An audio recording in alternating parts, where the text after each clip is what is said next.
It is just a huge, huge honor for me today to be sitting here on, is it Labor Day or Memorial Day? It's Labor Day weekend. Yes. And how crazy is Sandra Reyes and I that are Labor Day and set out there charcoaling hamburgers and hot dogs and drinking a beer, where you drove all the way over to my house to talk dentistry. I've been a fan of yours for probably 15 years. Thanks so much for coming and being on this show. Let me read your bio. Sandra Reyes is a sole practitioner dentist in Mesa, Arizona, originally from Southern Cal. She moved to Gilbert when she graduated from University of California, San Francisco in 2002. Out of dental school, she practiced 1 year as a sole provider for a corporate-owned dental office and then spent 9 months building the property she currently practices in. She's been at this location for 12 years and continues to practice solo. Dr. Reyes is a member of the AGD and ADA, and in 2014 danced for charity at the first Dance for Dental event, which benefits the Arizona Community Dental Clinic. She's been married 18 years, the mother of 3 little girls, ages 11, 9, and 5. In addition to running her own dental practice, she serves her church community in significant ways. She served as president of a nonprofit corporation where she led the production of a full-length documentary that is now undergoing international theatrical distribution. Prior to being distributed on Netflix and other social media outlets, she presently serves as secretary-treasurer of another nonprofit, all the while planning international excursions or pilgrimages for adults age 18 to 35. You are an amazing person. I knew that when I met you. When I met you, it was like, what, 15 years or 14 years ago? At a root canal seminar. Yes, we were actually, it was about 2 years out of dental school, so it was about 12 years ago. And it was at a light speed endo course. And I believe there were maybe about 20 of us in the room. And I sat down being a new grad, trying to learn the latest and greatest techniques or whatever's out there. And this gentleman sits down next to me, right to my left. And for the next 8 hours, him and I conversed. I thought it was kind of awkward that he was asking me about my practice, my new practice, who I am, what I do. It was quite a lot of information, but I didn't mind it. I didn't mind it. I'm social. I don't mind having that kind of a conversation. As soon as he left, this group of gentlemen come up to me and said, "Do you know who that is? Do you know who that is?" And I said, "Well, geez, I don't know. Let me see. I think the guy said his name was Howard." And they're like, "Oh, that's Howard Farran. He's he's an important guy." And so I figured I'd give you a call back since you weren't some crazy fellow, what have you. And I did. I gave you a call back. I went and met you at your dental practice, Today's Dental. And you were kind and generous to show me around. Your staff was incredibly spectacular. And you gave me at the time some VHS tapes. VHS. Man, we're giving away our age. That's true. Oh, my God. Which I still have, and they're still in my bookshelf. And I still do own the VHS player that I played them off of. And I look at them every once in a while because I think a lot of that information is still very true. Very, very important when building or to laying the foundation of any practice. And what were the VHS tapes? Which ones were they? Oh, I don't remember the exact name of them, but it discussed the fundamentals of just marketing. I remember some of the episodes that stuck out for me, for example, was how to pick the location of your practice. Do you do a store? Do you do it street front, or do you hide it in some I don't know, one of these buildings that are commercial properties or what have you. And I remember looking at it going, geez, mistake number 1. I just bought mine in a commercial area and it's not street front. But as you keep looking, you keep going, okay, maybe that's a mistake, but maybe it's not a mistake that's going to have to be detrimental. Maybe there's something out here. And even just simple things like at one point you were discussing about why are you marketing other people's services in your waiting room? It's got to be about you. You've got to market to the people who come into your waiting room with the things that you do, the services that you provide. Why would you market about your plumber? Why would you market about whomever? And I think there's a lot of things that are very important. And again, you had so much information there that it would be impossible for me to discuss everything. But I took that opportunity or that event as, hey, there's something here. I'm a new grad. I don't know what I'm doing. Truly, I know dentistry, and I know it only up to what a 2-year, dentist would know, which isn't very much, as I realize now. You're playing it by ear sometimes, unfortunately, and you grow in time, as we do in our private life and as we do in our professional life. People come into your life like Howard or other mentors in dentistry. I think you need to take the little pearls that they give you and implement them as they best fit you, your philosophy, what you want to do with your profession, what you want to do with the vision that you have, because we all became dentists for a reason. your vision is different than mine probably. Or it might be very similar with a few spins. You're a man and I'm a woman. I know we'll touch on that. But thank you, Howard, for allowing me to come into your practice, seeing that and what I am capable of doing, with the knowledge that you gave me. And then we met again later, which was spectacular too. And then finally we're here again. There's 6,000 graduates just walked out of school. There's about 35 corporate chains that have 50 or more locations, and 2/3 of all their dentists are women, and only 1/3 are men. And a lot of that's because a lot of women come out of school and say, gosh, I'm a dentist, but I also want to have 3 kids. You had 3 kids. And they're sitting there thinking, maybe I should just be an 8 to 5, be a corporate dentist, because can I really own my own business and have a husband and have 3 kids? How does that, and what's funny is your alter ego is Wonder Woman. So my question is, do you kind of have to be a Wonder Woman to do that? Well, I don't know if I can answer that question. I know that I can be an example of somebody who's done it. I can tell you that there's something more than just wanting it all. It's easy for us to think that we can do it all. The truth and the reality is that we can. But we can definitely fight hard with passion and just endure, and then, dig down deep and get some kind of strength to be able to do the things that you want to do. Now, I can tell you that across the last 14 years, it's not like I've been able to do it alone. I definitely have depended on my staff, who sometimes had to pick up my babies at school because I was with a final patient. There was a certain particular staff member that to this day, if I ever needed her to do something, she doesn't work full time for me, but I said, can you help me with this? Then she would be there. I can tell you that even our business associates, to a certain extent, help you, but you have to be willing to be humble enough to allow them to help you and make them a part of your team. Now, that doesn't mean that you have to reveal everything, but for me, it was a different kind of drive. It wasn't that I wanted to do it all. For me, I love dentistry. Since I was 17, I knew that this is what I was going to do. I fell in love one day when I was between engineering and dentistry. I love math and physics. I really should have majored in that, not biology or chemistry, because I realized that I graduated college very early anyway.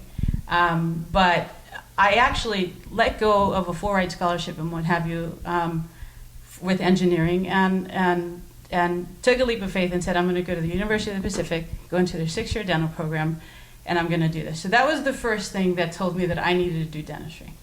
So when I finally graduated, I'm like, a lot of these, at least I was raised by my grandparents, and they instilled in me that doctors are there to take care of their patients. You do good, you do right by people. They raised me right. And I went into it, and I enjoyed UOP, I enjoyed UCSF dental school, and the instructors were spectacular in giving me the fundamentals that I needed. Now, I graduated in 2002 believing that every dentist, every doctor, whether you're a physician or dentist or whatever, had good and the right intentions. That everybody was noble because you were a doctor.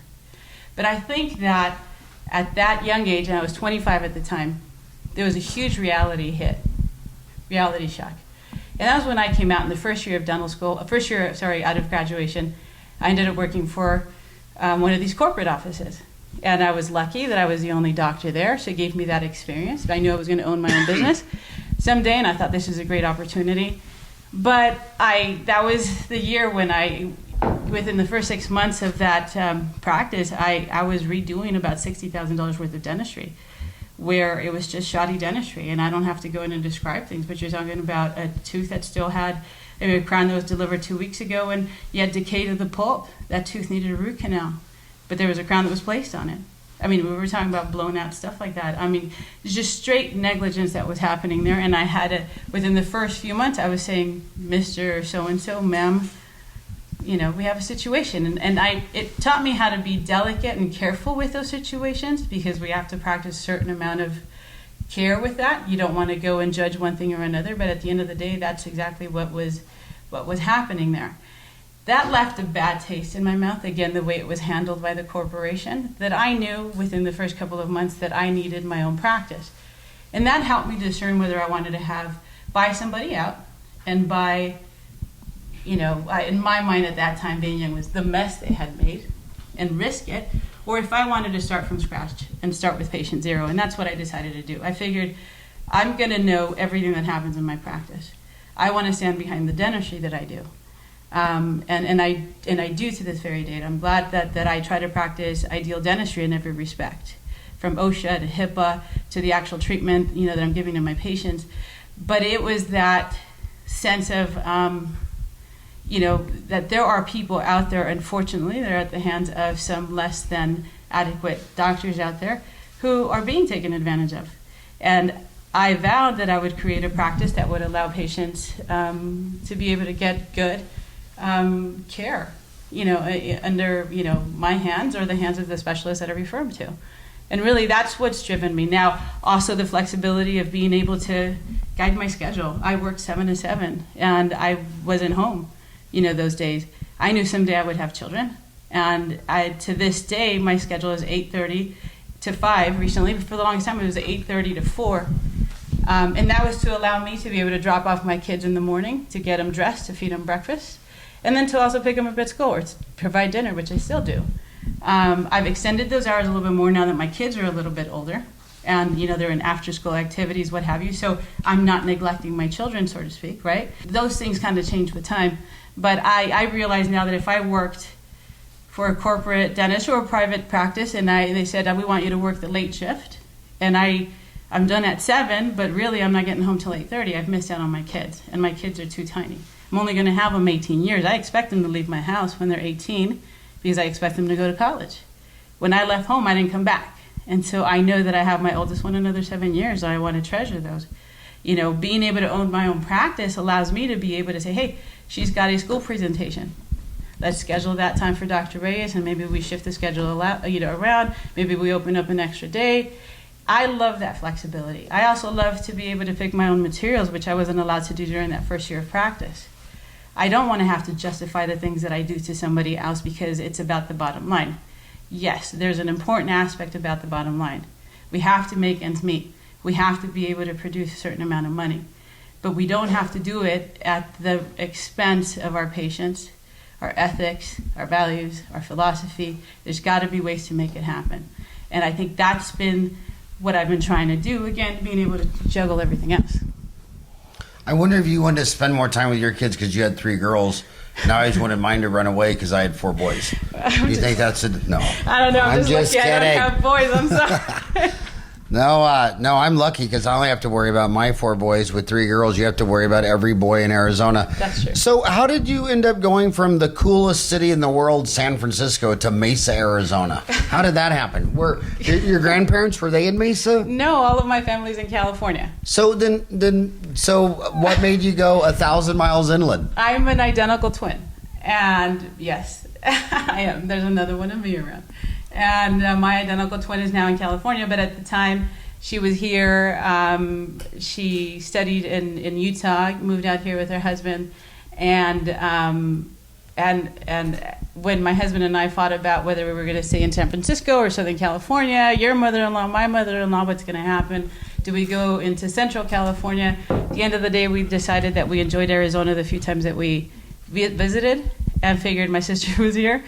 And then as soon as we bought a house and what have you, she moved back to California, and we've never lived in the same place. So now what is she? What is she? She is a child psychologist out in California. A child psychologist. Yes. So do you like pediatric dentistry? Oh, yes, I mean, if do. your identical Yes. brain sister likes children, do you like children in pediatric dentistry? I do, and I do that in my office. They're actually, and no offense to my adult patients, but they're the best patients that I have. Pediatric dentistry. Yes, they are. My practice could definitely use far more children. I think, though, the reason we haven't had as many children in our practice is because I think initially when I marketed the practice, it came off like a very adult, practice. No children, no nothing. It's not that we ever said we don't take children. I just think that people just, from the atmosphere, it was very San Francisco chic, a lot of cosmetic and restorative dentistry. And so you don't think, let me bring my little kid in here. But as soon as we started discussing things, just, hey, where are your kids at? Or they're at a pediatric dentist. Well, we can see them here. there are children in our practice, but not as many as I wish we had. Now we've recently turned what used to be my old office manager's office into a children's room, because we do have parents who come with their children or come with the brothers and sisters, and they don't necessarily want to be in the main waiting room, so we've created that separate room. We've had breastfeeding mothers in there. It's decorated with Batman stuff. There's a TV in there. They watch Netflix. They have some toys, and it's that room has a camera, and hopefully with our computer upgrade that we're hoping to do, parents will be able to see that off of the monitors in the front. When they're getting treatment, they can watch their kids in there and what have you. I want to ask you a boy-girl question. When I was little, all the OBGYNs were men. Now, they're pretty much all women. When you go to dental conventions, all the men are talking about the baby boomers in the middle getting cosmetic, tooth-colored stuff, and then 10,000 a day are graduating to seniors, and they're talking about all those implants and all this stuff. While at the other end, the pediatric deal, Obama passed that all health insurance for children had to cover dental, and now there's like 10 million extra kids insured for pediatric dentistry. The millennials had an echo boom in 2007. They dumped out 4.7 million new kids in 2007. So there's this monster increase in children, more insurance coverage. Do you think pediatric dentistry is going to go the way to gynecology because more men are less interested in children? And do you think are you starting to see the increase in children, increase in dental coverage? Are you starting to see an economic boom in the pediatric dentistry arena? To be honest with you, I haven't really seen any huge changes in the pediatric aspect. I mean, I heard from, and I believe it was at a Blue Cross Blue Shield course with respect to the children being covered now under medical. Not so much dental though, because dental I think is still seen as something that's separate. But then my understanding, and this came again from Blue Cross Blue Shield, is we're insuring children for dental, but it still falls within that whole $4,000 deductible. And at the end of the day, they're not going to have the kind of coverage that we envision as in dental insurance. I still don't see that. The troubles that I see with a lot of the kids, is there's not much trouble unless you're talking about parents Hispanic parents who are paying cash and their kids are on access. I don't take access in my practice. And that's a heartbreaker for me because I like to be able to see those kids, but I can't make a practice run off of that. And that's just the honest to God's truth. So I give charity dentistry in other ways. Or I help a specific family and I do what I can within reason. That whole welfare system and what have you, and mind you, when I was younger, was a Dentacare patient out in California. My family, me being first generation American, we did, live off. Were you born here, or I was born in California. But your mom and dad were born. We were born in central Mexico. And then raised by your grandparents. Raised by my grandparents. My mom eventually took us. So my mom was 17 when she had us, so she was a young mom. My grandparents raised us, and they were like our parents. And we saw my mom, and my mom, was with us. But my mother was a migrant worker, and so. What did she do? She packed tomatoes and picked watermelons, and at one point she cleaned hotel rooms for Disneyland Hotel. My grandfather was started here as a busboy at the Disneyland Hotel and eventually was one of the cooks there for many years. And I have some uncles who followed in his footsteps and went into culinary. And my family has worked and struggled hard. Now, I was one of the first college grads or kids to go to college. But not again. That was again fighting against the expectations placed on my family. My family, for the longest time was, so long as you get a job straight out of high school, you'll be fine. So long as you're a manager at McDonald's, like maybe some of your aunts, that'll be fine. I wanted more, and I would look around and I'd look at my, the other students in high school. And I said, well, why do they get to go to college? One of the hardest things I ever heard was, well, because it runs in their family and it runs in their blood, but it doesn't run in yours. That kind of lit a certain fire in me going to hell. What do you mean? My grandfather taught me that if you work hard for something, it can be yours. And anything my grandfather and my grandmother said was like Bible. You know what I mean? It was like, that's truth. They don't lie to me. And it's very true. And so against the advice of a lot of people, against the a lot of people believing in me, I did what I was supposed to do. I graduated high school with like high honors, with like a 4.2, passed I don't know how many AP exams, and that's and I think the fact that I was accepted into UOP's 6-year dental program, is really the first thing that says, you know what, you did what you were supposed to do. And it's not about, who you are and what kind of money your family has. As a matter of fact, somebody in high school was like, you're going to go to UOP.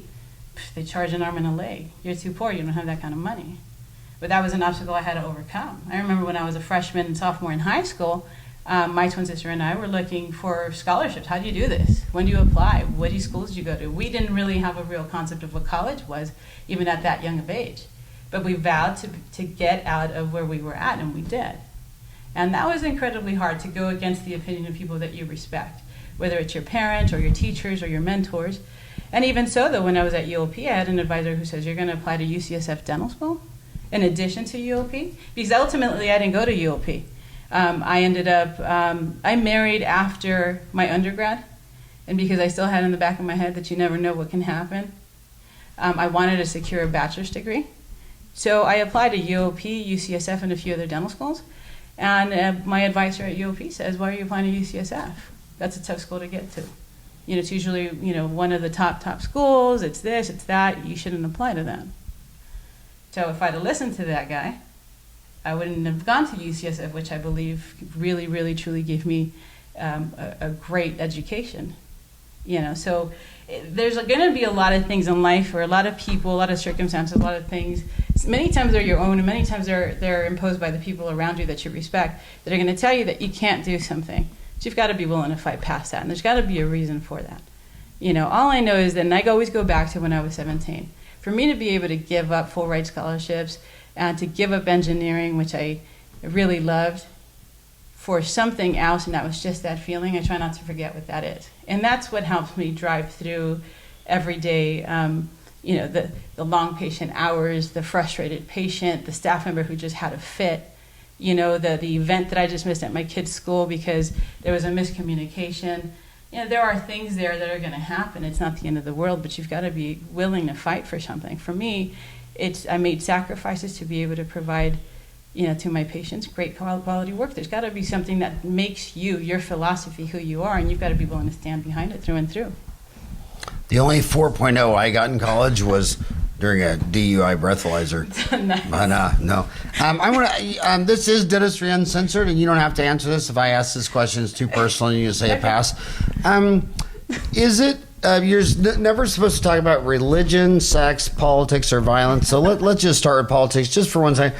Trump was here the other day, and I always wonder about 25% of my practice is Hispanics, and I always wonder, is it kind of hard to live in this country being Hispanic when you know that the whole story of the Alamo is a joke, that America stole 40% of northern Mexico, where the cities were named Los Angeles, San Francisco, San Antonio. So they stole 40% of Mexico, and now you got a guy going around Trump saying he's going to build a wall and get rid of 11 million. I never understand what an illegal immigrant is. Were the Europeans legal immigrants? Did the American Indians say, hey, Europeans, there were 20 million Native American Indians here, and then when the Europeans come, they brought polio, and 19 million of them were killed by polio.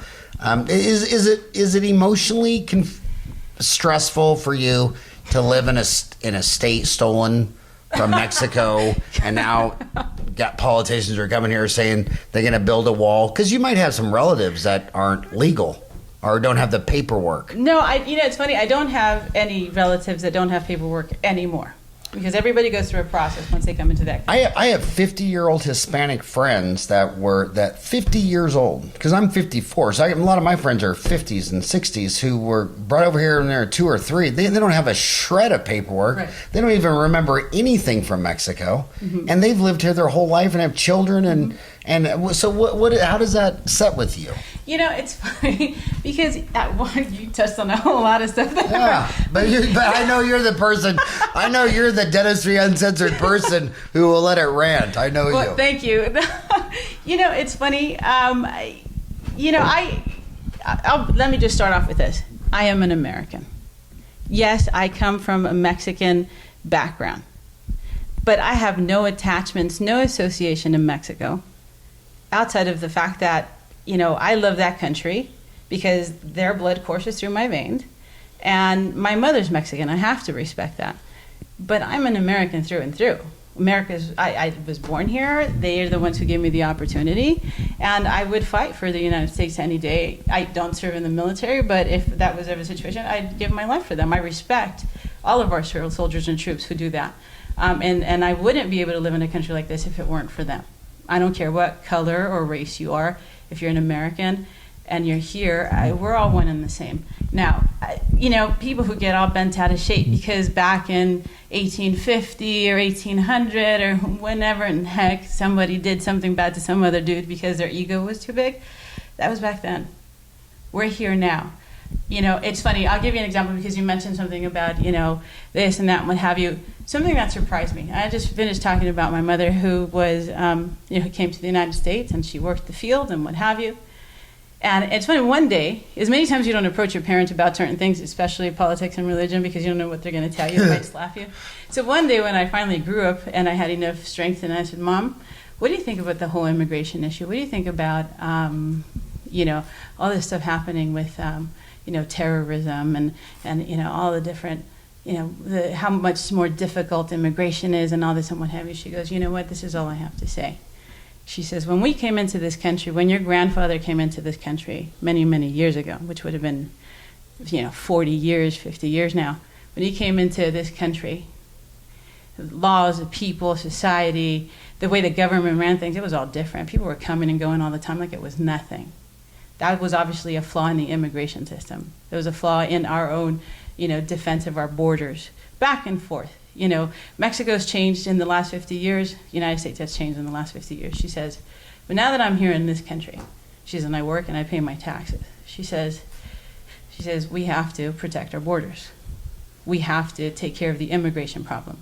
She says, because with terrorists, homegrown and from abroad, she says, we have to be willing and able to protect the United States. She says, and I say that as an immigrant.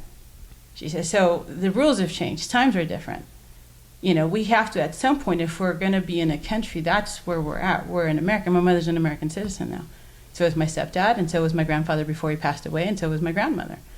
My mom learned English from taking classes at a library, at the local library, and eventually took a couple of community college courses to be able to speak English properly.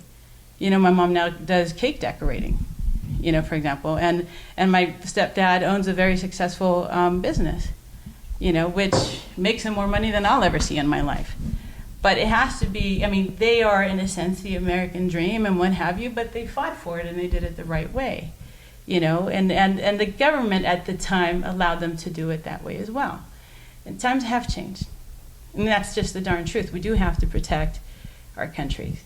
And again, the rules of the game have changed, and they're much different times. That's all really I have to say. Do you speak Spanish? Of course I do. I'm fluent. Is that a practice advantage? I think so, to a certain extent. At the very beginning, I hardly had any Hispanic patients. Right now, they don't overwhelm my patient population, but I speak it with them, especially when they're bilingual, and it's because it makes them feel more comfortable. I think at some point, maybe how many Hispanic patients I see will change with time as the word gets out that Dr. Reyes, she's a female, she's not violent or crazy or aggressive, and she speaks Spanish and what have you. It seems to me that being I'm a businessman. I'm a dentist, and I got an MBA from ASU. It just seems like it'd just be an overwhelming competitive advantage to be a woman. I've been talking dentistry since the 6th grade, and people are afraid of the dentist. Well, who seems like they're not going to hurt you more, you or Baldy? Who's probably better with my children, you or this guy? It just seems like, and you never answered that first question of the, do you think pediatric dentist is gonna go all female? Because I don't think I've met a male brand new graduate pediatric dentist in a year or two. Every dental school I've gone to, here's the 4 people in pedo, all girls. Every school I've been, I haven't seen one in a year or two. Maybe I've missed one, but do you think it's a huge advantage in the marketplace in a profession where everybody's afraid? If I tell someone they need a crown, they only got 2 questions. How much is it? Will my insurance paid? I don't get paid till Friday. Do you take Visa? Or is it going to hurt? You're going to give me a shot? You're going to knock me out? Fear. And just women they just seem so more maternal. than a man. Well, okay, let me answer your pediatric dentistry question. I don't necessarily think it's going to go in that direction because of the insurances or because of what happens in that realm. I think it's going to come down to, and no offense to all the gentlemen out there who are watching this, is women. Please offend them. This is Dentistry Uncensored. Women have more patience than men when it comes to children. Absolutely. That goes back to the maternal instinct. There's an advantage to the fact that, we have smaller hands, and some people can only open about that big. We do have a gentler touch. And so that even gives me a benefit over certain things that I do in the mouth than maybe you. But when it comes to children, it requires a certain amount of nurturing, and it requires a certain amount of patience. And that is huge. And in general, and this is my opinion, not based on science, men don't have that kind of patience. I've heard of male pediatric dentists just wig out, lose it. You hear all the horror stories about now this guy muffled that guy, now he yelled at the parent or the mom, but you've got to, Well, let's talk the obvious. When a female polar bear gets pregnant, the first thing she has to do is ditch her husband because he'll eat the kid. Male cheetahs, you'll see them the female starved to death nursing her young, and when the male misses the male, he eats the kids. So all of animal kingdom has males eating their own children and no documentation of the female eating the children. Okay. So there's got to be something in you that would make you not eat your kid. Of course. Whereas your husband, after about week 2, he'll start looking at your 3 kids saying, okay, let's start with the littlest one. Right. But, let me clarify. That's not to say that you can't have a man be a pediatric dentist and not do a spectacular job. Right. But it requires a special kind of man. And certain people are going to get ticked off and they're going to send an email and what have you. It's fine, not a problem. Well, what is your email to send them pissed off? What is it? It's info@reyesdental.com. Reyes, REYES, dental.com. And if you're upset with me, you can send it to howard@dentaltown.com, and I will send you the information to a psychiatrist near you. But let me say something else, though. You were saying that, it would be easier. I got to say, one of the biggest things that I've had to encounter being a woman in dentistry, and mind you, I'm a good dentist, and I'm not saying that to be proud.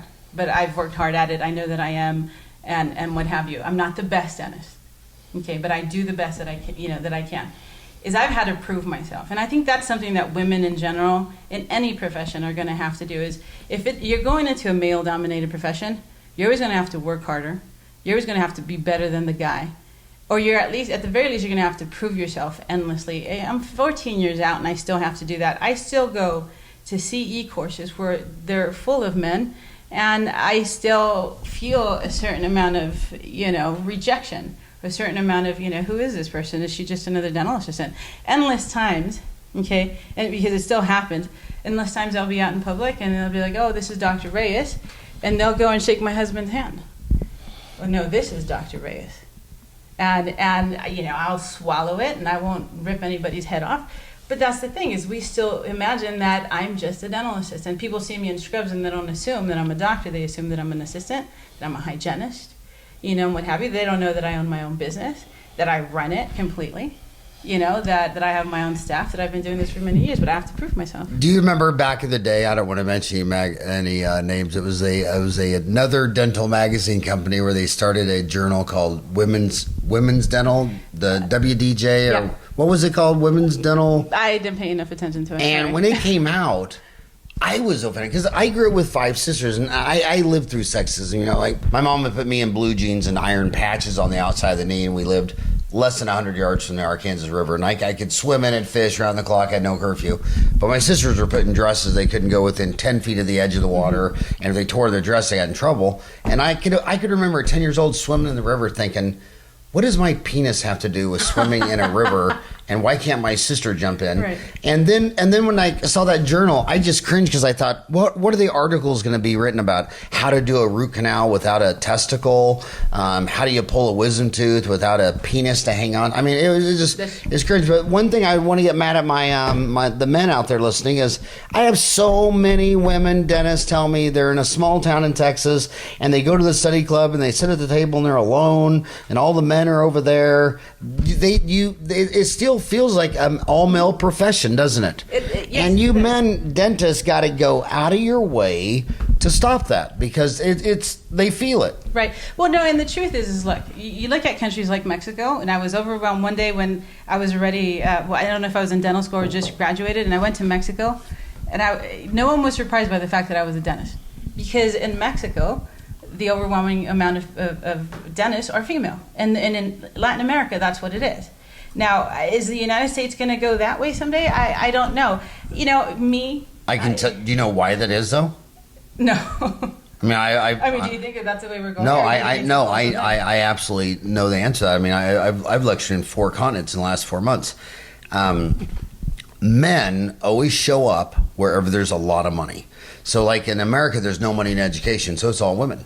And when you go to the 20 richest countries, going back to 1970, 80, 90, there was all money in military, medicine, banking, insurance, finance, music, movies. So it's all ran by men with ties around their neck.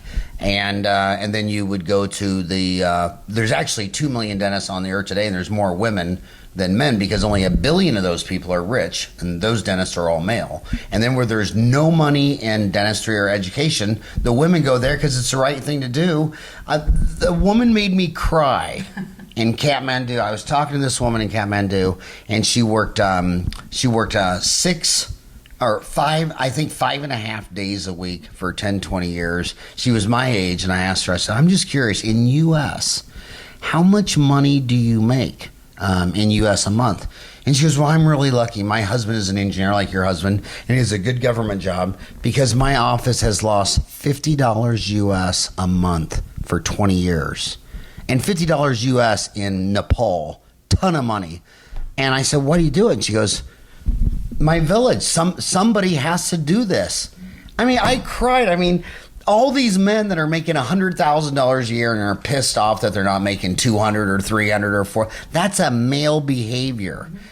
Women do things from the heart. They do so many more things for the right reasons. And when I see a man with a tie on, I assume it's to keep the foreskin from going up over his head. I mean, and I think that's why so many people are trying. You know, I'll give you another example that I hear from men in this zip code. I have heart issues. I'm afraid if I go to a male doctor with a suit and tie and a tie on, that the first thing he's thinking is a bypass, so he gets $100,000 or a stent. I want to go to a woman cardiologist in what it seems to be a middle-class office, because I think if she tells me I need a bypass, I probably really need a bypass. But if the man tells me I need a bypass, he probably needs a BMW, a 5,000 square foot home, and a vacation to France. How sad is that? It is, you know. I mean, have you not heard this? I mean, am I making this shit up? No, yeah. Well, in your own way, you're expressing what I think we all know, is that there's a fundamental difference between men and women. And we each fill certain roles. And we're made to naturally fill those roles. Women are nurturing. Women were willing to sacrifice.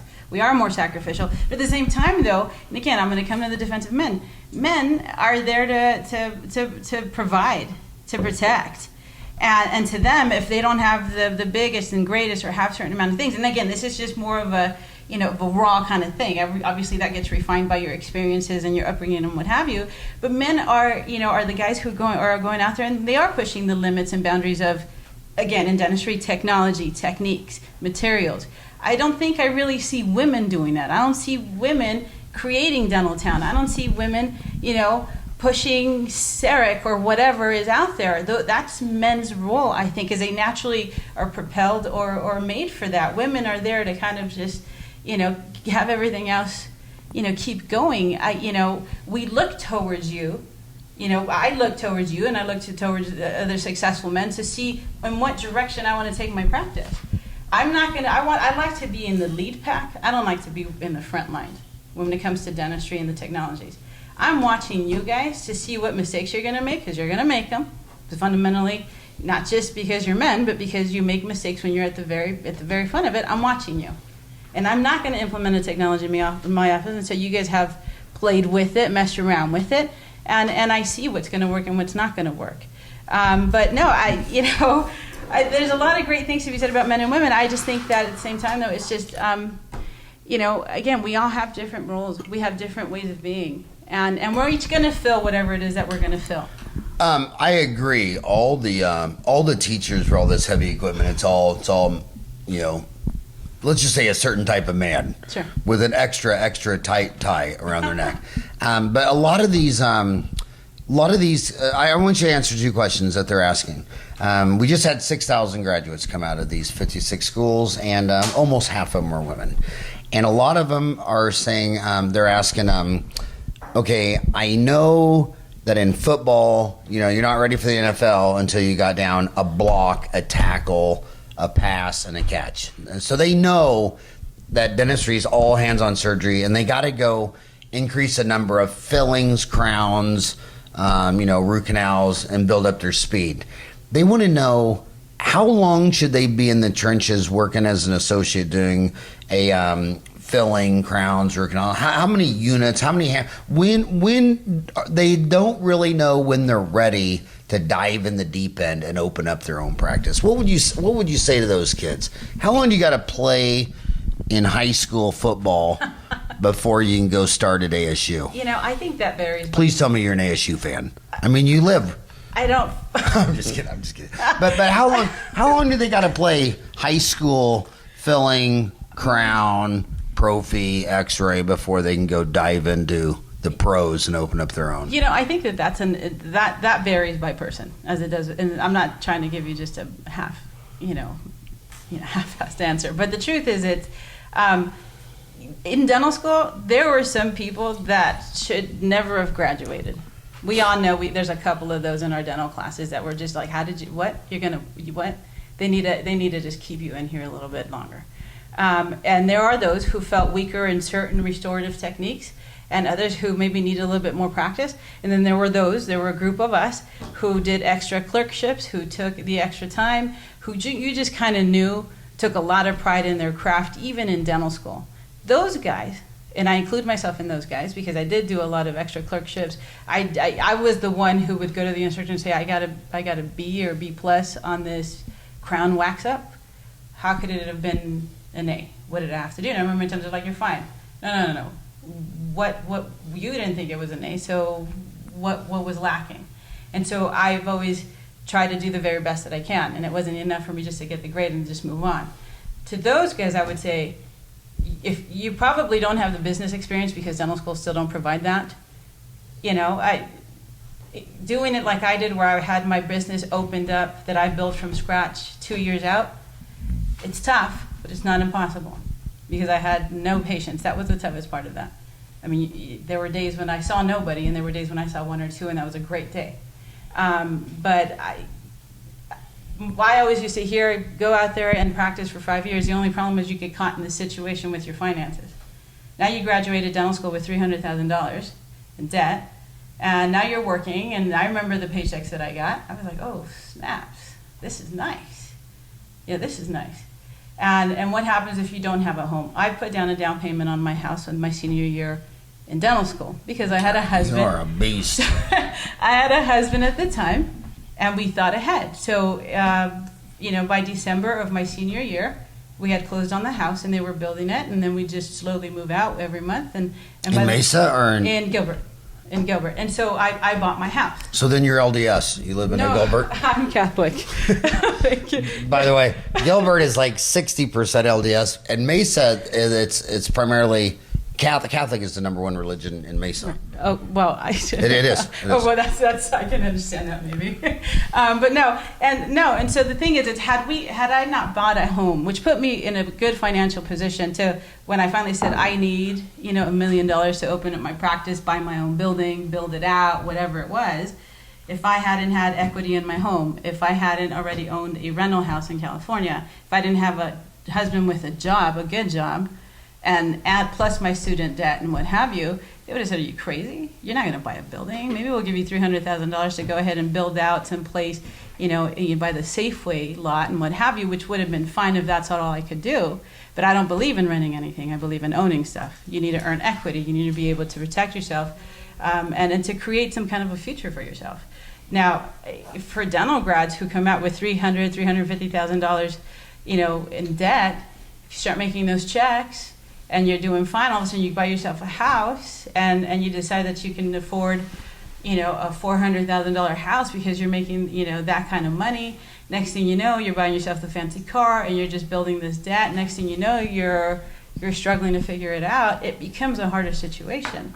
You've got to be able to plan these things well in advance, lay out the groundwork. You can't just fly by the seat of your pants when we're dealing with finances and your future. I think that a couple of years, and I say that to my dental assistants, the ones that come out and I train at the office, I said, don't consider yourself a real dental assistant until 2 years of practice. So I said 2 years is probably the answer for most people. And I would say that if you need a mentor, get yourself a mentor.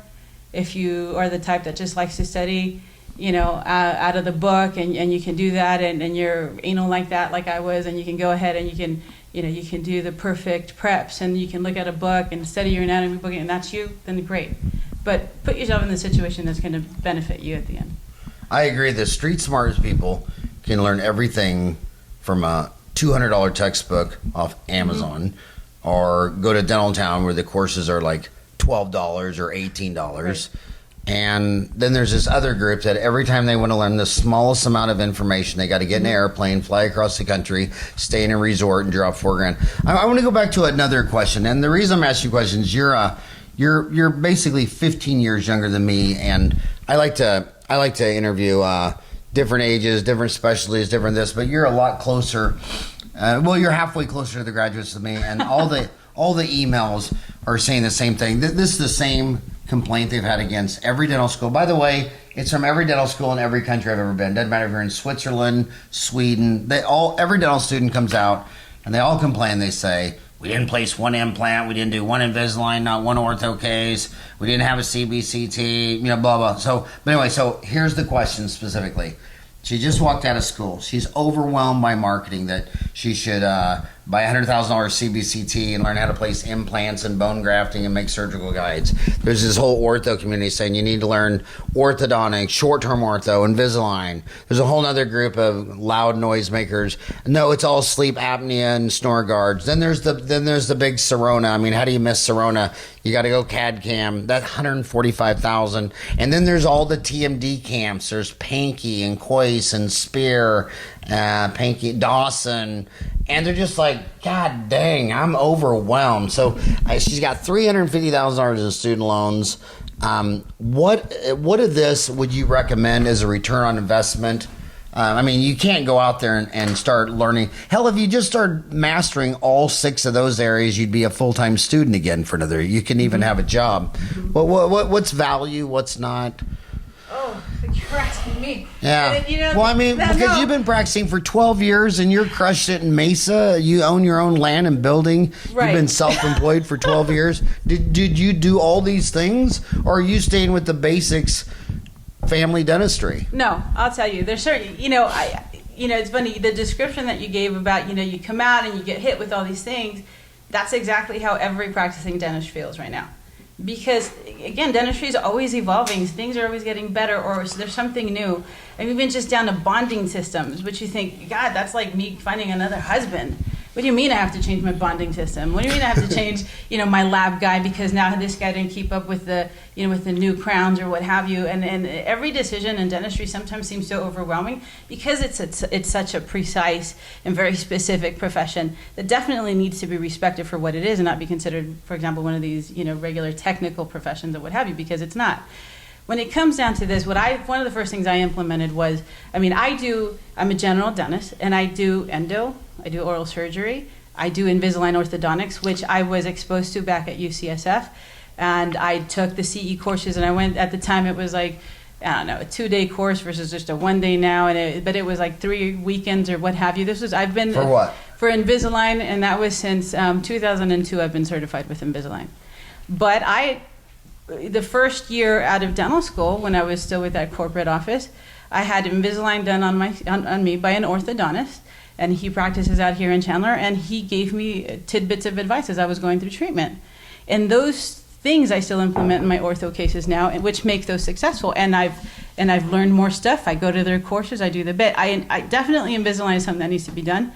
Like I said, I do endo, I do dentures, do extractions. I do pretty much everything. I don't place implants, and I do restore them, but I don't place them. Why? Because I'm of the belief that as a general dentist, if I'm going to do anything that we have a specialty for, whether it's endo or implant placement or perial surgery or pediatric dentistry or whatever, if I'm going to charge that patient $950 or what have you for a root canal, it better be just as good as the endodontist that I would have sent them to.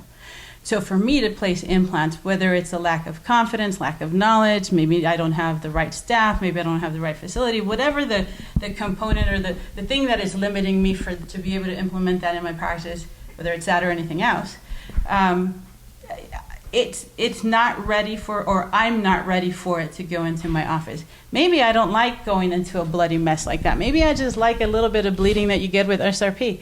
I don't know. Maybe that's the limit for me and somebody else. There's going to be certain things in dentistry that you just don't like to do because not everything is your cup of tea. But I believe that dentistry, since you ask about maybe in what direction dentistry is going and what have you, is I think that dentistry, the digital aspect of dentistry, that is something that we need to respect. Obviously, digital x-rays, that's the given. There's gold standards now. If you're still looking at x-rays off of the little old deals, you need to replace those. That's outdated. You're limiting yourself. CT scans is definitely something that I'm looking at in the future because you need those things. You need a microscope to be able to do endo correctly. Those are things that I'm looking at adding to enhance the skills that I already have. I've been to, you mentioned Sirona and CEREC and what have you. I mean, it's wonderful and spectacular to be able to think that you can mill your own stuff same day. I've been looking at CEREC for the last 14 years. That thing has changed and transformed. I remember I replaced endless CEREC crowns, and I've said this to the people at CEREC. I just got back from Zero World in Orlando, and I love that. They were gracious enough to send me there, and I went to CEREC 30, and again, looking at investing into it right now, no, looking to educate myself, and looking to see if that's where the direction I need to head to. I'm still considering if that's the direction I want to head to. I don't believe that a CEREC machine is going to make go into my office right now. My office doesn't produce that kind of quantity of crowns. My staff, I don't want my staff to become a lab technician, and I still believe what one of my instructors said back in dental school is that you're never going to get a crown as nice as the little guy who's sitting at the lab bench, taking the time and putting in the detail and the effort into your crown, that it deserves. My dental assistant's not going to be able to stain and glaze. I'm not to the quality of my lab guy. Do I like the idea of being able to have those turn around? Yes, and even faster. But I believe that maybe digital impressions is definitely something that needs to go into my office. I'd love to be able to take a scan of Invisalign impressions for those patients who aren't going to let me take an impression and they gag at even the thought of having anything in their mouth. I think that that's something that we can provide our patients that'll make their experience better. And if I can take an impression of a crown prep and it gets my crown back in 5 days instead of 2, I'm already a hero in their eyes. They don't know what they're missing out on, if I don't implement certain things, but I definitely want to educate my patients. And if I can get a crown back in 5 days because we're using CEREC Direct or one of these other deals, well then great, that's an improvement on what I'm doing. Maybe someday CEREC will make its way into my practice. I don't know. I don't think it's ready, and I don't think my practice is ready for that. But those are the decisions that you have to make. At the end of the day, you're the one with the license. You're the one who has to stand behind all of the financial and business and technology decisions that you make. And you also have to stand behind the work that your assistants do, that your staff does, that your hygienist does. And if your staff isn't ready, and you're not ready, and the technology is not ready, and you start just jumping in and investing money because the banks are going to give you $1 million, $500,000 to invest in whatever you think you're going to invest in, but you have no fundamental knowledge of it, you're making a mistake. But I'm not saying that any of these things aren't worth investing in. But if you, as a new grad, have no idea what you're getting into, you're just going to make a huge mistake, and you're not going to know how to get yourself out of that hole. I mean, far too many dentists went out of business when the economy went bad back in, 2008, 2009. And I think a lot of that obviously had to do with the decline in the economy, but there were a lot of dumb business decisions that were made. At the time, I also fell sick, and I went ill. In 2008? In 2010. So I got hit with the economy, and I kept hearing dental practices were going out of business, but then I came down with an illness that took me a good 2.5 to 3 years to recover from. I was still practicing, but I was practicing not at 100%. And that takes a certain amount of energy out of you. What did I do? Now, I knew I wasn't going to be able to perform 110 when it came to running my business. Okay? I did what I had to do. You cut expenses, You know, if you're producing $70,000 less this year, then you better cut back $70,000 in expenses. You've just got to do the math and practice fundamental, good financial, I guess good financial responsibility, what have you. So you just have to do the right thing. There's no magic equation and what have you, but you just have to be responsible in all the things that you do and stand behind the decisions that you're going to make in dentistry as a business person and as a practitioner. I'm so glad you're back healthy, 110%. You look amazing. You sound amazing. Talk to this grad. This one scares me a lot. You know, when they come out of school, a lot of them think they're going to be a cosmetic dentist. They don't realize that you have to sell veneers and crowns and take out all the amalgams, and you got to be a salesman.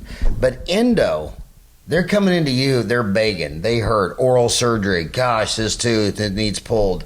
So many of these kids walk out of school and the first thing they say is, I hate endo. And I'm like, oh my God, you got $350,000 student loans. It's $600 to $800. It takes you an hour. The patient's begging you to have it done or a tooth pulled. So did you just love blood and guts? Is that just something you were born? You just, were you a wild deer hunter? Did you used to shoot pigs in the desert of California? What would you say to a kid who says, I don't like blood and guts. I don't like endo and oral surgery? And because as an MBA, it's like, oh my God, however you got that thought in your head, you need to get it out of your head. Right. Immediately. You're a doctor. Right. If you didn't like blood and guts, you should have been like your husband, an engineer. Or a podiatrist, I don't know. Yeah, if you don't like blood and guts, you're supposed to be an electrical engineer, a mechanical engineer, a civil engineer. How the hell did you go? Did you walk into doctor school and think humans weren't filled with blood and guts? So what would you say to that kid right there? And I've heard this 100 times that guys just say, you know what, I did 6 root canals in school and I hate it. Right. And I don't want to pull teeth. I want to be a cosmetic dentist. And you and I know the reality that in this country of 1/3 of a billion people, is that a good business strategy that you're going to be a cosmetic dentist and not do any blood and guts, endo, or oral surgery? No, the truth is that's crazy talk. No, it's not. It's not. And the truth is, I guess my first question to that person would be because I don't want to interrupt, but no, go ahead. In that 2008, we lost 86 offices in this town, and half of them were cosmetic dentists. And I knew some of these guys. Some of them were in my front room crying. And I say, well, can you do a root canal? No. Can you do an oral surgery? No. Can you do a denture? Everything you're talking about. They could only take out amalgams and replace it with glass. And I'm like, how did you get to that point? How did you get to a point where, because at that point, I don't even think you're a doctor anymore. Right. I mean, what if all the physicians said, oh, I just want to do tummy tucks and Botox and dermafills and eyelid surgeries? Like, well, who the hell's going to be the doctor? Right. I mean, who's going to treat your 3 daughters when they break an arm or a leg? I mean, someone's got to be a real doctor. And you can't have all the physicians just doing tummy tucks. Right. No, well, what sustains the practice, or at least my practice, it's the, it's the meat and potatoes aspect of it, and that's regular good old-fashioned dentistry. That's fillings, those are crowns, those are root canals, those are dentures. Do I do cosmetic work in my practice? Yes. I remember coming out of school and being taught the belief that, cosmetic dentistry and restorative dentistry, that's where it needs to be, boutique dental practices. And the way that I look and approach my practice now has changed from when I first got out of dental school, which was what I was taught, and then what I have now, because I've grown, I've changed. I don't have certain hang-ups anymore. I'm much more confident about myself being, 39 than I was 25 just out of dental school. When you're 25, you're still looking to be mentored. You're still looking to be held by the hand. As much as we think we're adults, truly, when you're our age, you realize that, no, you're still a pup. You don't know what you're doing as much as you sit there in your own skin and think, yeah, this is what I'm going to do. Cosmetic dentistry is a fabulous, fabulous thing. But there are blood, there's blood there. There has to be at some point. Not every case has it, but definitely it's there, and it has its place. Every case in my practice is a cosmetic case.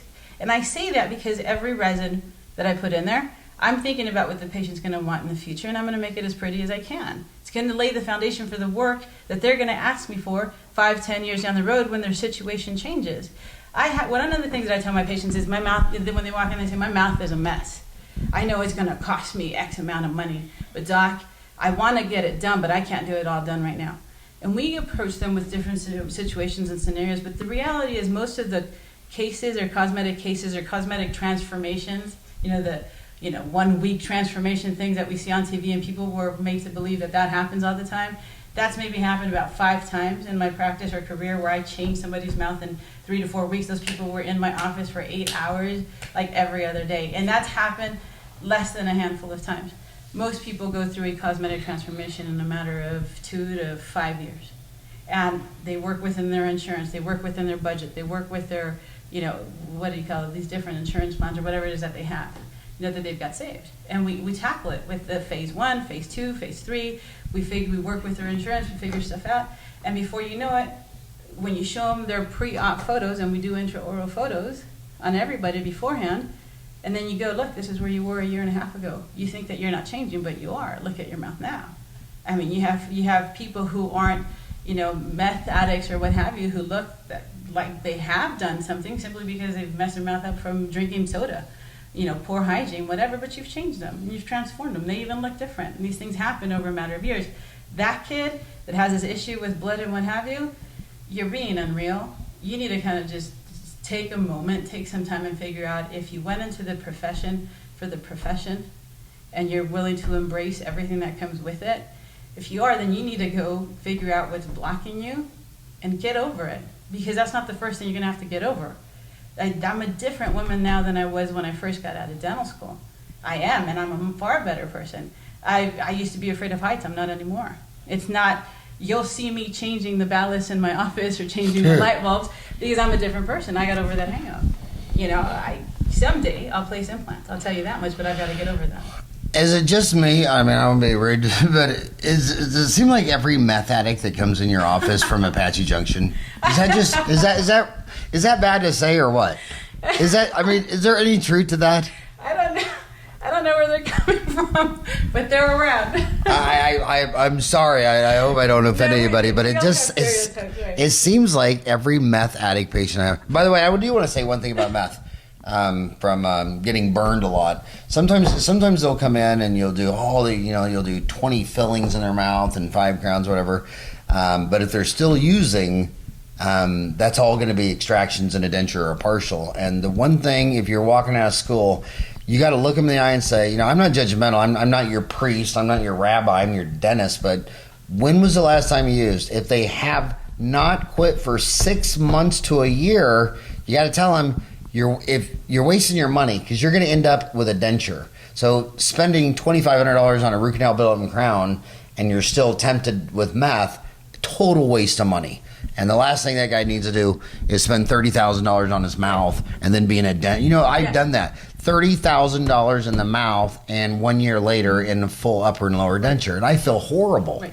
Well, let me say something about that. It's not even just meth addicts. We're talking about people even with psych issues. In my practice, we see a ton of people with anxiety, depression, and just issues. Is that because they live in Mesa?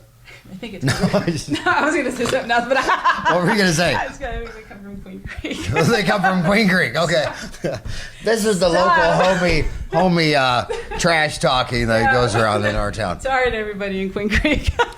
I'm in Phoenix. That's a lot of people think that's the bottom of the barrel. Everybody in Scottsdale and Paradise Valley, Sun City, Sun Lakes says, "You live in Phoenix? Why do you live in Phoenix? Why don't you move to a nice part of town?" No, but what I was going to say is that right there is a responsibility that we need to take seriously. I have turned away a lady who was going through depression and had some situations where she was like, doctor, I want this, I want that, my teeth are ugly. And she had just gone through a divorce and wasn't feeling, was feeling like less than, anything. You've got to be able to recognize those patients and just go, what, no matter what I put in this woman's mouth, she's not going to be happy, or she's not going to maintain it, or this is in itself me wanting to do that because that's an easy $10,000 or $12,000 or $15,000 in my pocket.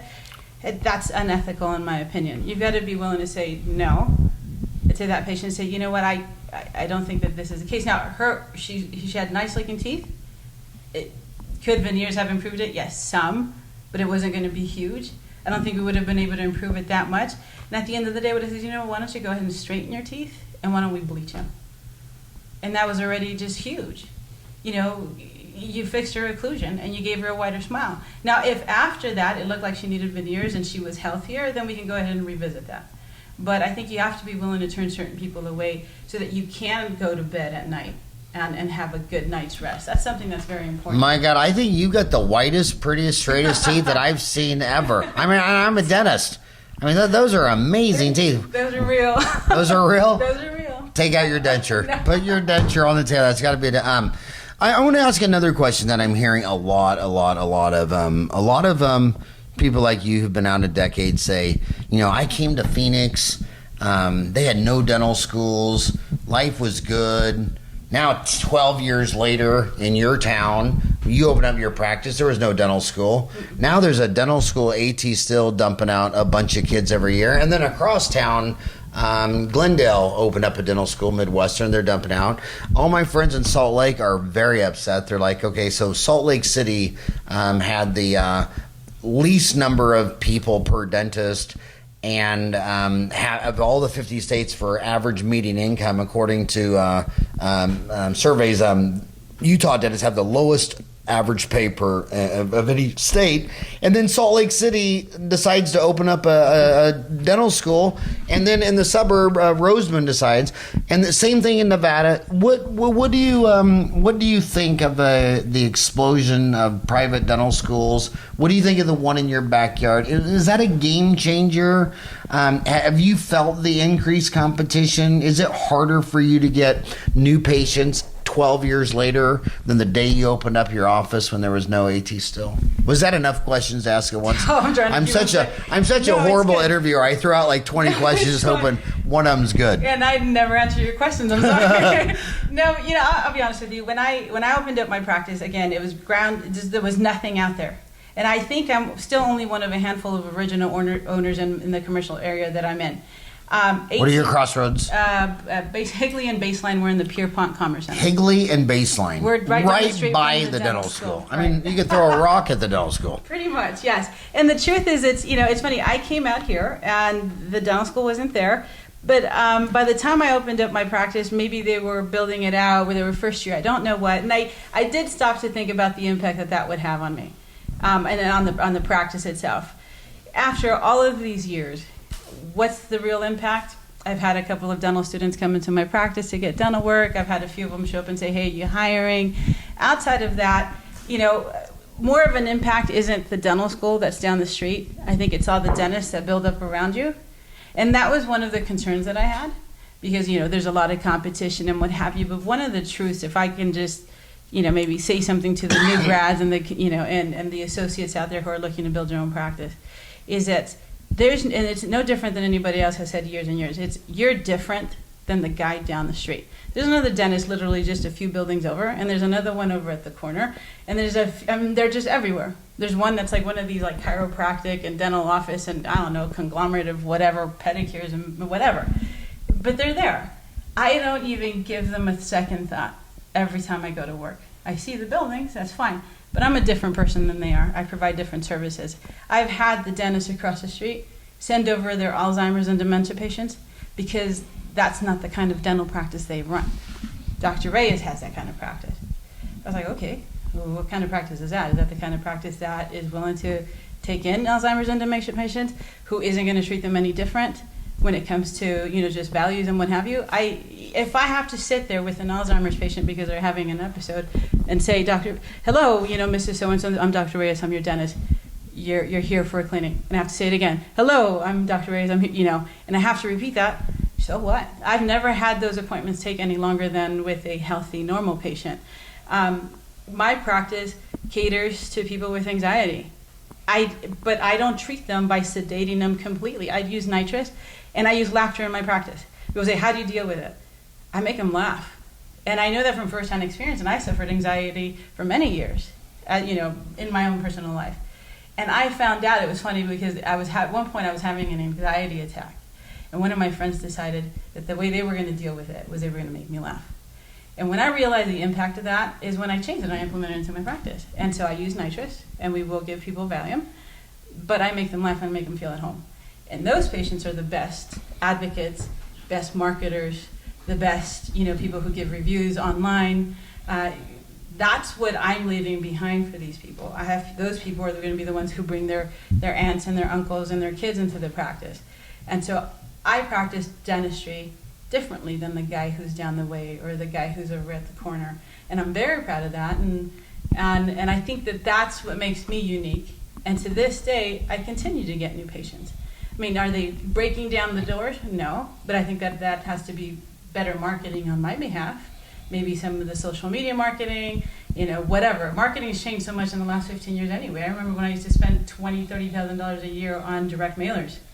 But then when everybody was foreclosing on their homes, the darn things weren't doing anything. People were moving. They were going to a different area. Well, okay, we need to stop that because now the internet, this thing called the internet, is starting to, be important. Next thing you know, I'm marketing through my website, and that was good for a little bit. But then all of a sudden, the millennials are coming out, and they've totally just transformed the way we think about many things, marketing especially, the way we cater to them, the services. Is so much more about convenience and ease and what have you. Many times we look at the millennials like, what the hell are they doing to everything? They're changing everything down from like Uber, the way we take taxi cabs, the way we communicate, how we find mates. Is it Timber? Is it this? Is it Match.com? The way that we're doing things now, it's so different, but you've got to be able to take something good out of that. Now, there's always negative things said about the millennials, and I'm not in that group anymore by age, but I've got to tell you, the way I'm looking at marketing now in my practice is different.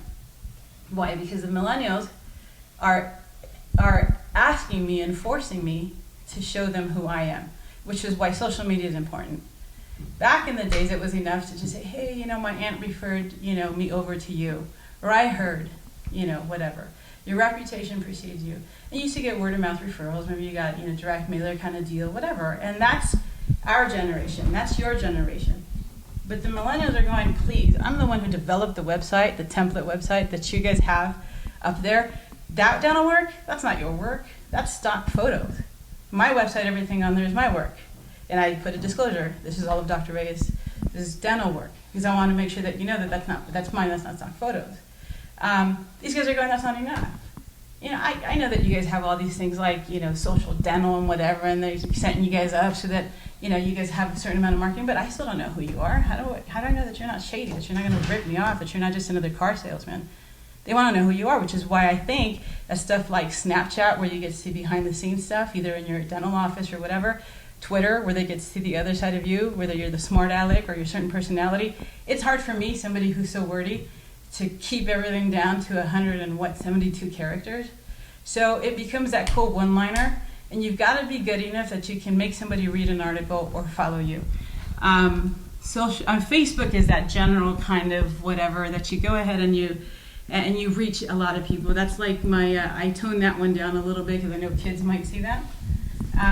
But all the different platforms have something different. Instagram is the one photo that speaks 1,000 words. Whether it's a photo of me, or it's a photo of my staff, or the photo of a patient. So there's something unique, something different. But you've got to be able to talk to these millennials because they're going, okay, that shows me a little bit about you and your personality. If you just suck and you're this same old dentist with a tie and you're uptight and you've got this stick shoved up some area there and you're just like, my God, and I walk in and you don't say hi and you just go in and you drill and fill and that's all I see. They don't want that. They want some personality. And again, being able to show that side of you and being able to be you and express that comfortably, I think that people can respect that. The fact that I get involved in my church community and I do community work, I think says something to them about hopefully the fact that I'm ethical. I have certain standards. That if I'm a devout Catholic, that I'm not going to, try to sell somebody on a $20,000 treatment plan because I'm trying to pay for, next year's trip or the new technology in my office, but because you need that. Because it's fundamentally going to fix your occlusion. It's going to bring you to a better state of health. Because for you, it's a great benefit, and you and I have discussed that, and we've discerned that. And so if I can get them to believe in me, through social media, through my interactions with them, through a tour of my office, meeting my staff, and making them aware that I have 3 little girls and that I struggle just as much as they do to bathe them and brush them and to feed them, then that makes me a real person that they want to be engaged with. And it's a lot easier for people to cut a $1,000 check to my front office later. Do you know what I mean? So I believe that that's the role social media is now playing with us, is you just got to be real. One thing I love about you, and this isn't just to, brown nose you or whatever, is you're real. I loved you. It's funny because I know that you're colorful, and I'm a colorful person. That's one of the things that I always get, like, Doc, you make sailors blush. Well, not as much now as I used to.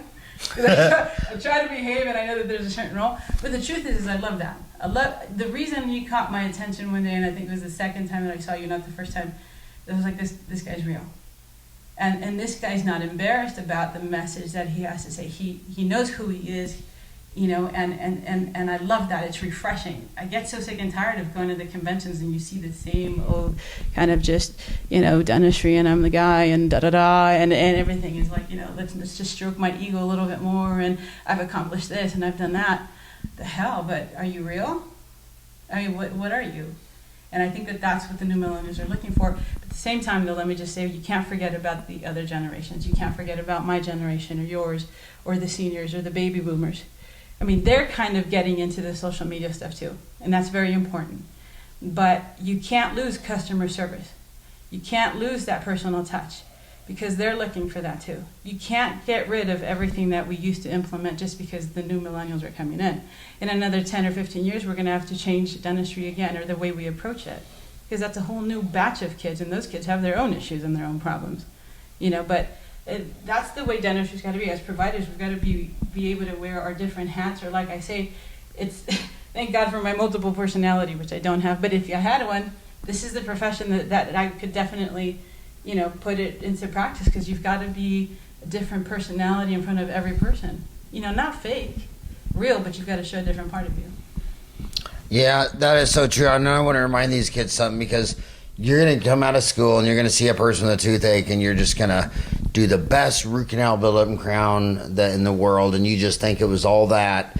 And when any dentist sees that 10, 20 years later and you say, well, who did that root canal? They never, ever know who did what on what tooth.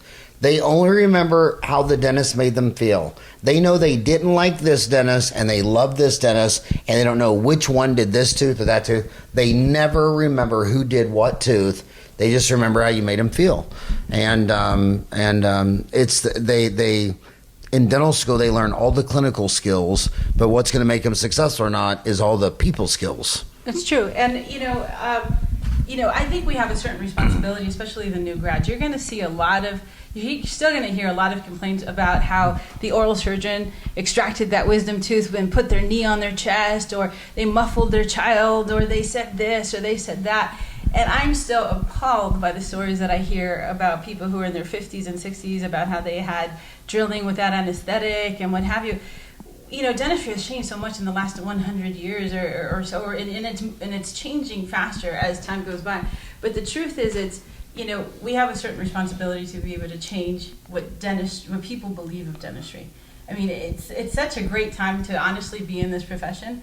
I mean, I came out thinking, again, naively thinking that every doctor was this and that whatever, and that dentistry was a certain way. And the truth is, we're always going to have our issues, not just us, but every profession.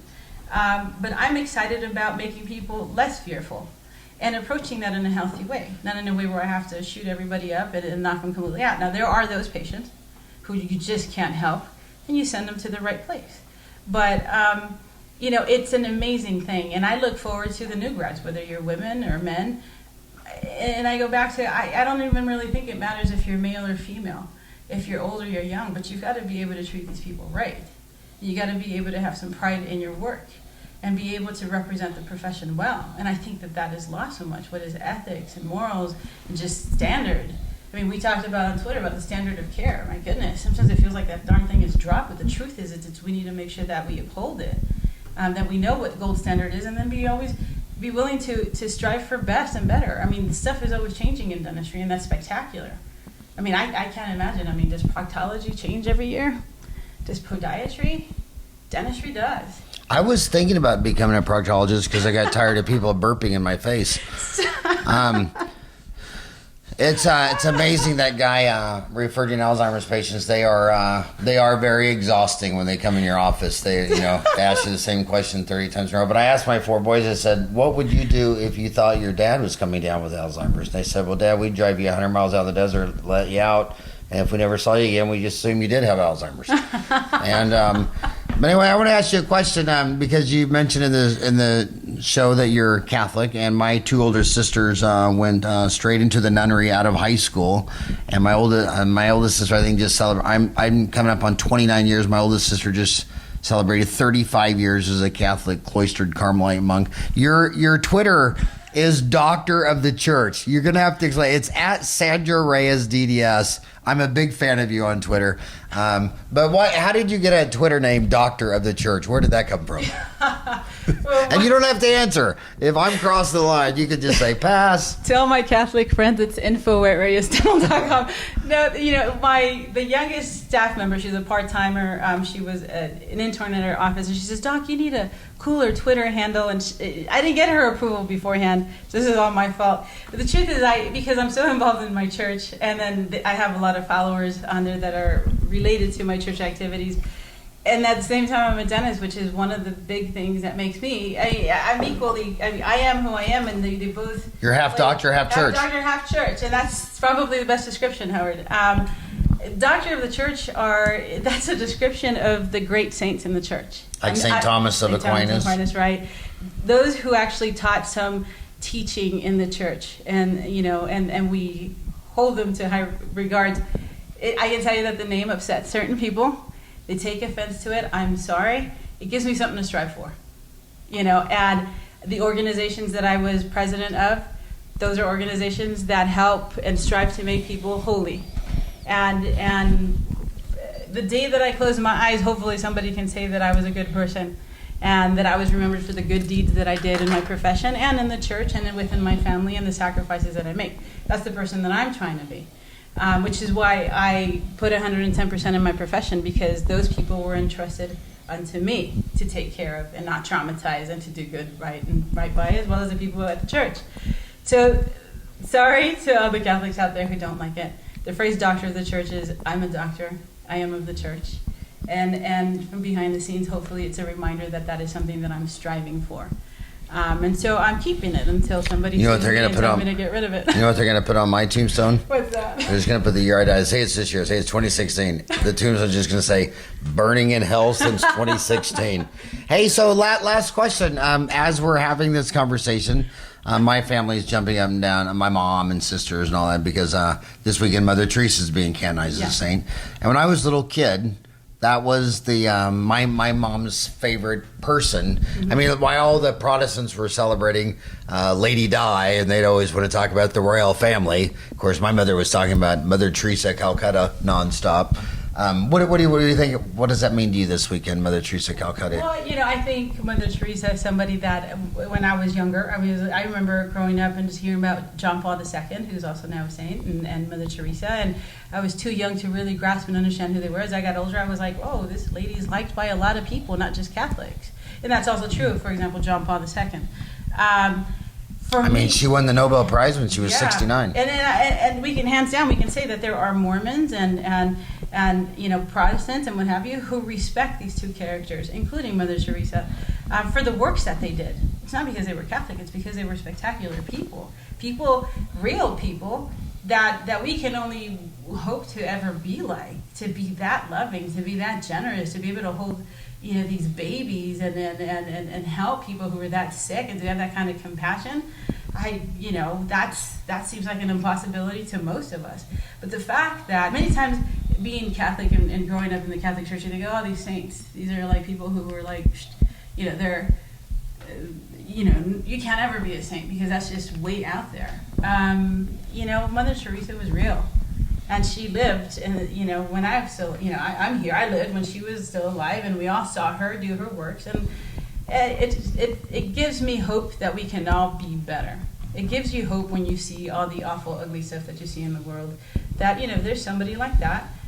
I can be like that, and and she had her own personal struggles, with her faith, with just things, and that didn't stop her, And so I think it's a true testament of what the human person can be when you trust in a higher power, or when you when you just live by your faith and you stand behind it. And I think it's great.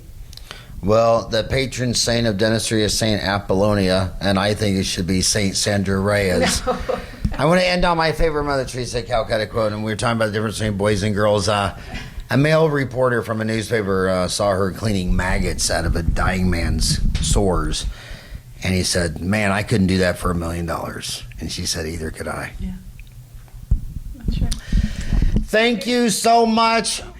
for leaving those 3 babies to come over to my house on gosh darn Labor Day to do to share your story with all my homies. They're most of those kids are under 30, and they need role models. And I can't think of a greater role model in dentistry for anyone at any stage of your career other than you. I think the world of you. Thank you so much. Thank you, Howard.